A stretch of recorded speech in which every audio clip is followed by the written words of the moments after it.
তা hello friends, কেমন আছেন? আশা করং সবাই ভালো আছেন, ভালো থাকবেন। তা মুইও ভালো আছং। তা মুই আসলুম আজকে মানে আমার নদীর পার। তা আমরা তো প্রবাসী থাকি, তার জন্য আজকে আসলুম মানে নদীর পার আসলুম অল্প দেখবার জন্য। তা দেখো বিকেল বেলার সিনারিটা কিরকম।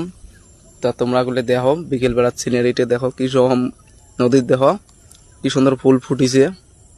তা দেখতে পাবা নিচ্ছেন, দেখো গোটা এখানে দেখো কি সুন্দর কি সুন্দর ফুল ফুটছে কচুরির। তা দেখতে পাবা নিচ্ছেন তোমরা এলে, মানে কি সুন্দর দৃশ্যটা নদীর পাড়ত। তা বিকেল বেলার সিনারিটা কেমন লাগিল তা দেখলেন তোমরা, বিকেল বেলার সিনারিটা কিরকম লাগিল আর কি। তা অবশ্যই যদি ভালো লাগছে তাহলে পাশে থাকবেন এইরকম সিনারি দেখার জন্য। পেজটা ফলো করে রাখবেন। তা থ্যাংক ইউ এতক্ষণ ভিডিওটা দেখার জন্য। তো বাই বাই।